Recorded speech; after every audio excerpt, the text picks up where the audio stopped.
Hello, my wonderful viewers, and welcome to another Freestyle Friday. Today, we are going to take another look at the tail end of Chapter 32 of Kaiju number 8, just because it's so awesome. There was so much stuff in this chapter. I could either do one super long videos or a bunch of shorter ones, and a bunch of shorter ones for Freestyle Friday is what I've decided to do.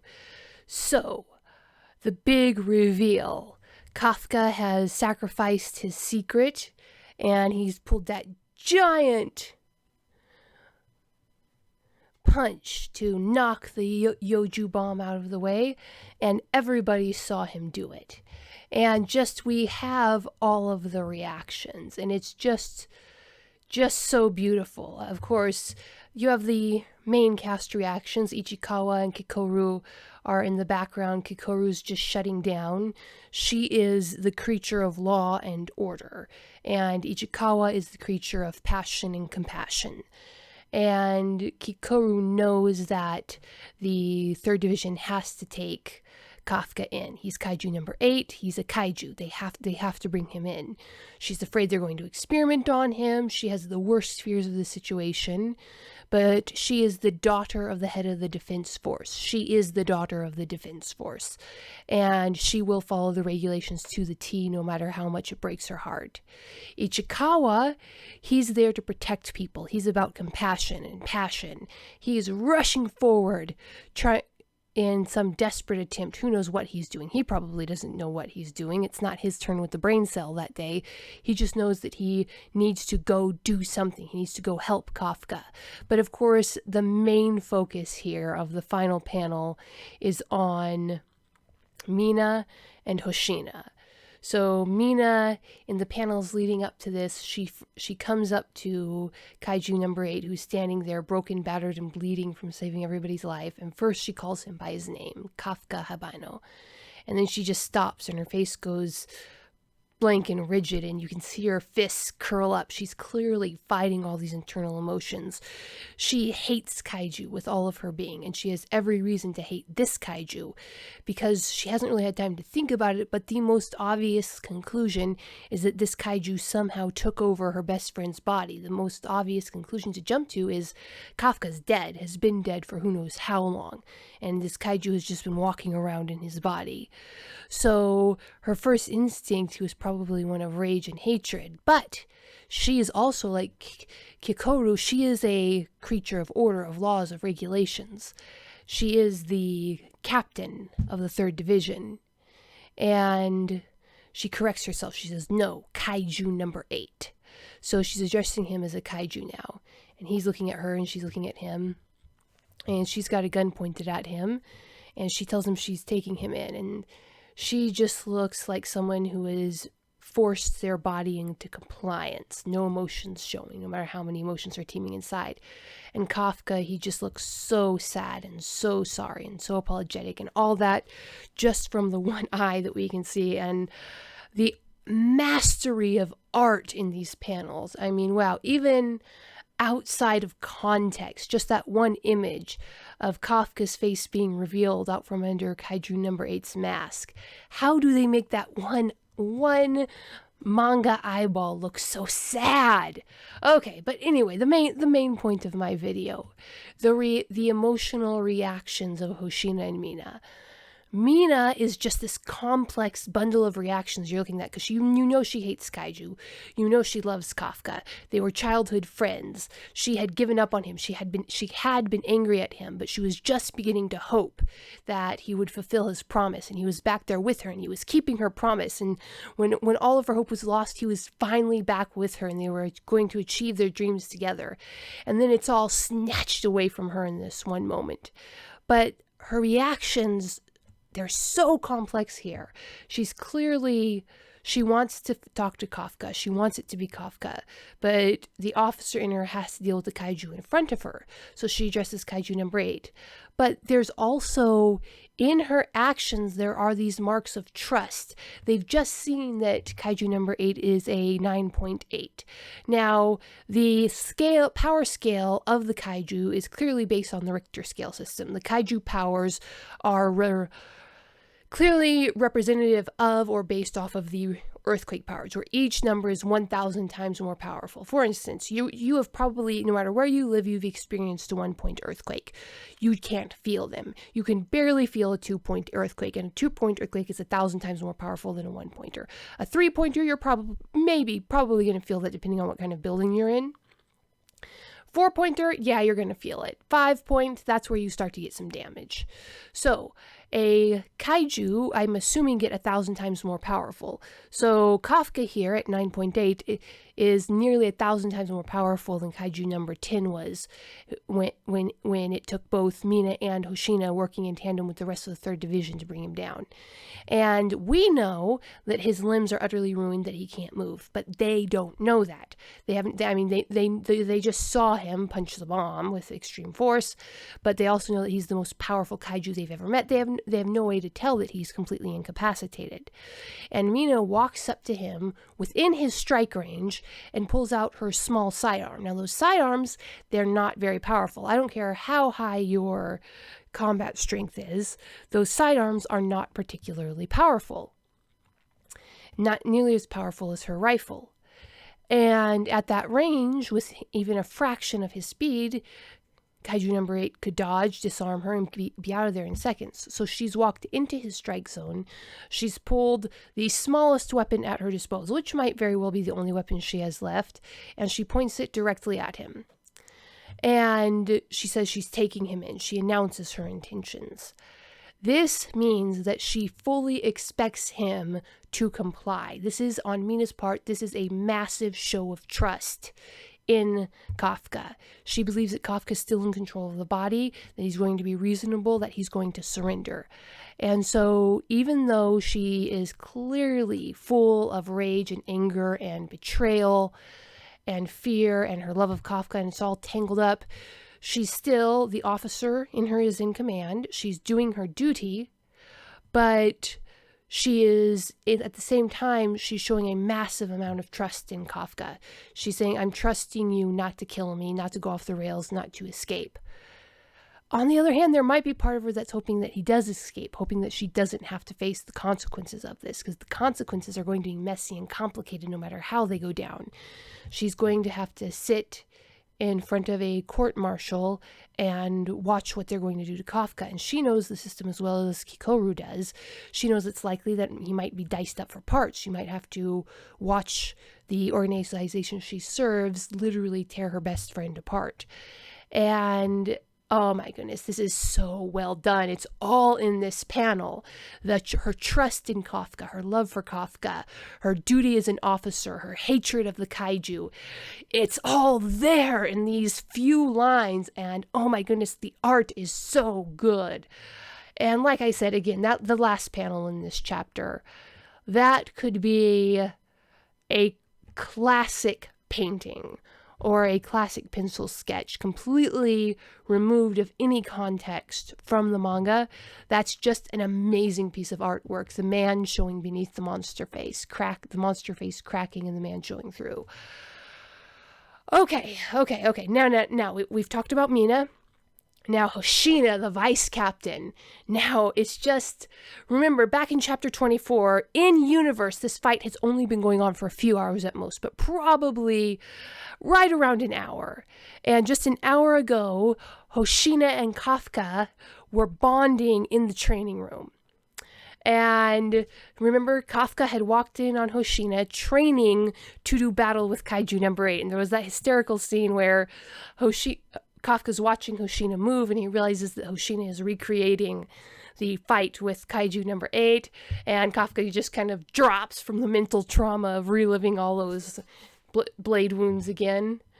And then he has that conversation where Hoshina, he's talking really intensely about how he's training to kill Kaiju number 8 and be ready to just dice him up in one meeting. And what Kafka took away from that, even though Hoshina was in ignorance, of course, basically saying, I'm going to cut you up in little pieces, what Hoshina took away from that was that, and what Kafka took away from Hoshina's words was that Vice Captain Hoshina was a caretaker. He wasn't just acting out of duty. He wasn't just protecting the greater good. He was protecting his fellow officers, that Vice Captain Hoshina's subordinates were precious to him, and he was willing to put his body on the line to protect them. And then you have that scene where Vice Captain Hoshina says, well, I do have faith in 1% of you. And, there was the roughhousing and just the byplay. And Kafka just went away glowing with happiness because of this tiny little bit of affirmation from Vice Captain Hoshina. And you could tell that there really was a relationship growing between them, that these two men cared for each other. And that kind of masculine love is just something that I personally don't think you see enough of in modern media, and I just love how it's portrayed in Kaiju number 8. So all of that bonding moment, so that resolution, Vice Captain Hoshina's resolution to take care of his officers, and Kafka's resolution to be somebody who Vice Captain Hoshina can trust. In universe, that was an hour ago. And then the whole thing goes down, and Kafka proves his usefulness to the unit once again by warning Vice Captain Hoshina of the threat of Kaiju number 10.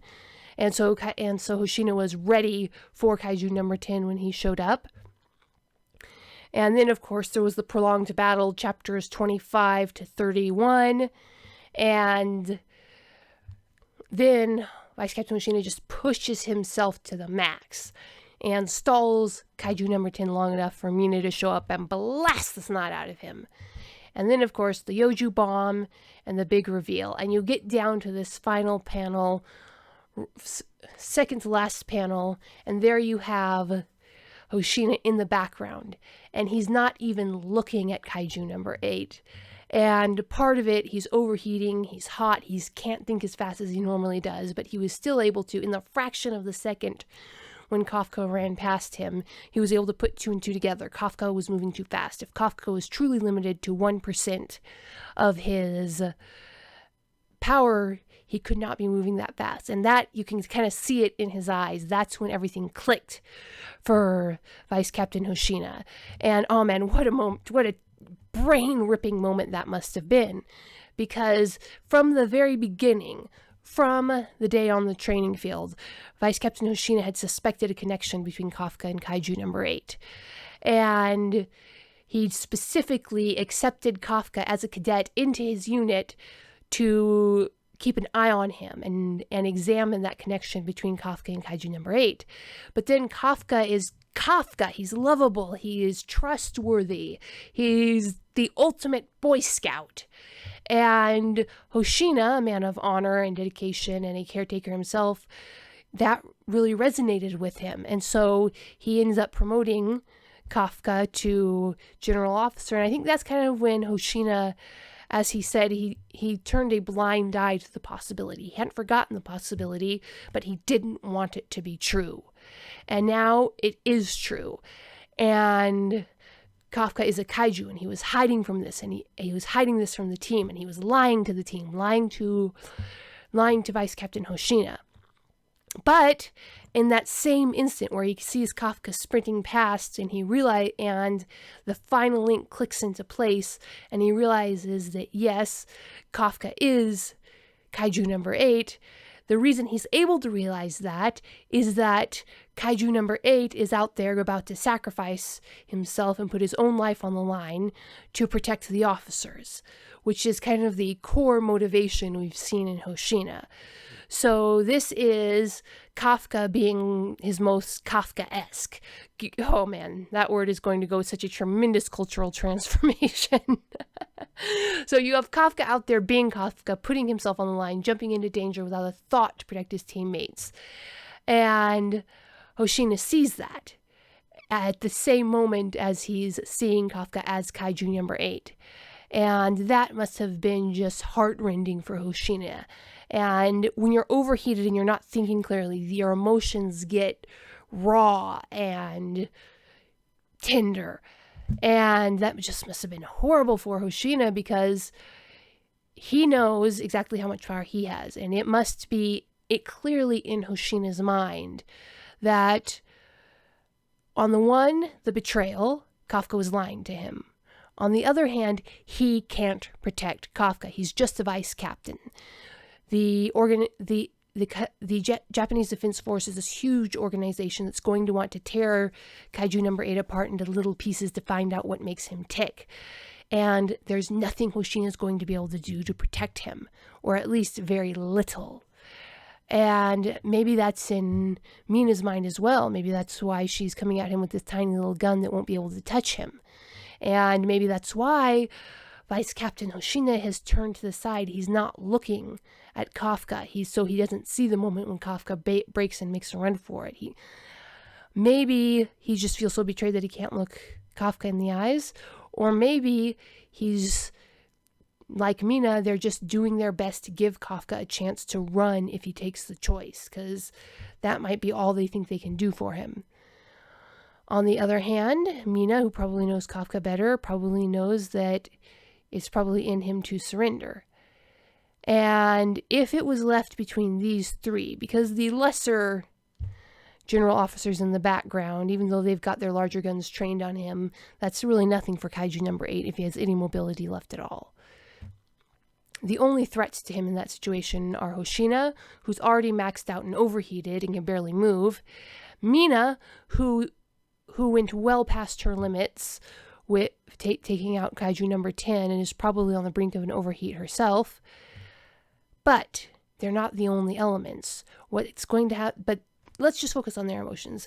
They're both feeling betrayed by Kafka, and they both seem to be almost deliberately giving him a chance to escape. Maybe. That's one interpretation of the situation. But they were both just beginning to bond with him. I remember, that was just an hour ago that Hoshina and Kafka had that bonding moment. So it's quite possible that in this moment they're both doing their best to give him a chance to escape, because they know they cannot protect Kafka from the consequences of being Kaiju number 8, not in the context of the Defense Force as a whole. Now, as I said, there's another element. There's Ichikawa rushing to his aid, and he compared to Hoshina and Mina, he's still pretty fresh. So, what do you think? Is Kafka's calm head going to prevail, and is he going to turn himself over to the Defense Force? Is Ichikawa going to show up and get them both out of there? Lickety split. Are Mina and Hoshina fighting that internal battle and trying to give Kafka a chance to escape so he doesn't end up dissected by the Defense Force? Let me know in the comments below what you think. How did you interpret this scene? Because I'd really like to hear that. But that's it for now. That's my very spoilery review of the last few panels of Kaiju number 8. And again, the art is beautiful, the storytelling is amazing, and the relationships are just perfect. All right. Anyway, if you would like some more heartbreaking relationships, check out the links below in the description below for dying embers, dragons, aliens, and things that go boom in the night. If you want a chance just to sit back and laugh at the absurdity of human nature, check out Humans Are Weird. I have the data. Monty Python meets Star Trek in this book of human absurdity. And peace out, my wonderful viewers. The book from author Betty Adams, Humans Are Weird, I Have the Data, is a humorous look at human behavior through the eyes of aliens. This book is arranged in separate reports or essays, documenting the experiences with humanity through the lens of the aliens who have to interact with them. This anthology of short stories and vignettes from alien points of view highlights some of humanity's quirks we can all relate to. Author Betty Adams captures how strange and interesting humans can really be. This is a fun collection of stories you will really get a kick out of. Humans Are Weird, I Have the Data, from author Betty Adams. Order your copy right now on Amazon.